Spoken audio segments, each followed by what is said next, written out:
Hello friends, नमस्कार। स्वागत है फिर से एक नए वीडियो में। आप सभी को मेरी ओर से जय भोलेनाथ। आज इस वीडियो में मैं आपको बताने वाला हूं कि जो 12 ज्योतिर्लिंग यात्रा करने वाले दर्शनार्थी हैं, श्रद्धालु हैं और जिनके मन में भी 12 ज्योतिर्लिंग यात्रा करने का विचार है, उनके लिए सबसे बेस्ट टाइम कौन सा है 12 ज्योतिर्लिंग की यात्रा करने के लिए। वैसे तो आप लोगों को पता ही होगा कि पूरे साल भर मंदिरों में बहुत भीड़ रहने लगी है आजकल। आप कभी भी चले जाएं, आपको हमेशा बहुत सारी भीड़ देखने को मिलती है।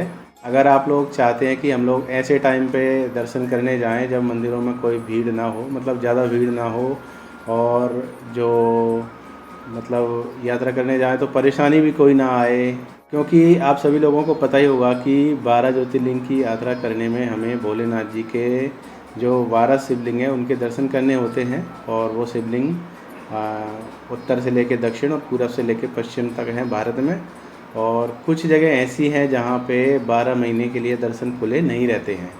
तो आप लोग 12 महीने 12 ज्योतिर्लिंग के दर्शन नहीं कर सकते, मतलब बहुत सारी जगह कर सकते हैं, पर एक दो जगह ऐसी है जहाँ पे आप लोग अगर जाना चाहें तो ऐसा नहीं है कि जब भी मन में आया तब हम लोग चल दिए और दर्शन करके आ गए, क्योंकि वहाँ पे 6 महीने के लिए यात्रा बंद रहती है। तो इस वजह से सारे चीज़ों को देखा जाए कि अनुकूल स्थिति, सबसे बेस्ट परिस्थिति कौन सी है यात्रा के लिए, वो मैं आपको बताने वाला हूँ। वैसे अगर आप लोग 12 ज्योतिर्लिंग की यात्रा के लिए जाना चाहते हैं तो कभी भी जा सकते हैं। 12 ज्योतिर्लिंग की यात्रा में दो जगह ऐसी है जहाँ पर आप लोग दर्शन करने के लिए केवल 6 महीने ही जा सकते हैं।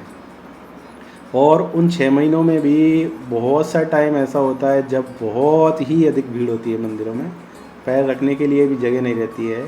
और कई बार ऐसा टाइम भी आता है जब यात्रा जो है वो बंद करनी पड़ती है, यानी बरसात के टाइम में।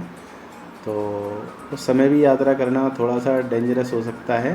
तो अब मैं आपको बताने चाह रहा हूँ कि 12 ज्योतिर्लिंग में से जो एक ज्योतिर्लिंग है यानी केदारनाथ ज्योतिर्लिंग, उसके जो कपाट आप सभी को पता है अक्षय तृतीया के दिन खुलते हैं। या कह सकते हैं कि अप्रैल के मिड से लगा के यानी मई से यात्रा स्टार्ट होती है और वो चलती है अक्टूबर नवंबर तक, यानी 6 महीने के लिए ही आप यात्रा कर सकते हैं वहाँ पे।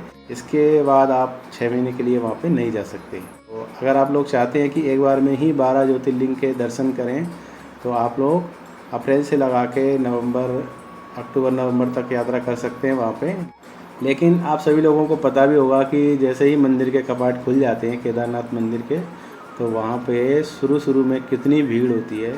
जब से कपाट खुलते हैं तब से लगा करके जो बरसात का टाइम होता है तब तक। और बरसात के टाइम में वहाँ पे लैंडस्लाइड बहुत अधिक होती है, आप सभी लोगों को ही पता है। रास्ते में भी बहुत ज़्यादा रूट ऐसा है कि यहाँ पे लैंडस्लाइड जोन पड़ता है। तो उस समय भी हालांकि बहुत सारे लोग जाते हैं और मन में अगर श्रद्धा है तो हम कभी भी जा सकते हैं, कोई दिक्कत वाली बात नहीं है। मैक्सिमम लोग जो है वो उस टाइम पे नहीं जाते हैं क्योंकि बचना चाहते हैं उस समय से। तो अब समय बचता है बरसात के बाद, यानी कि जो सितंबर, अक्टूबर और नवंबर का, मतलब वैसे तो नवंबर के शुरुआत में या मिड नवंबर तक यात्रा बंद हो जाती है। दीपावली के जो द्वितीया होती है उसी समय यात्रा को बंद कर देते हैं।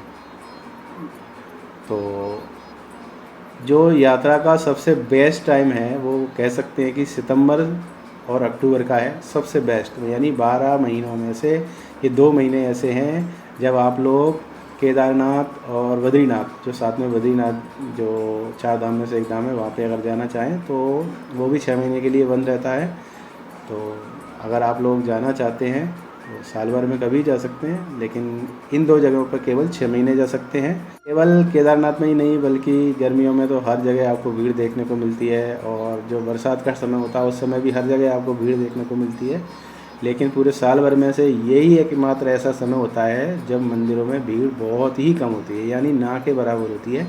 तो आप लोगों के मन में अगर यात्रा का ख्याल है, आप लोग जाना चाहते हैं, तो साल भर में से जो 2 महीने हैं सितंबर से अक्टूबर का, या मंदिर के कपाट मतलब जब भी बंद होते हैं उस समय तक आप लोग यात्रा को जाना चाहें तो ये सबसे सुगम और सबसे उचित समय यही है।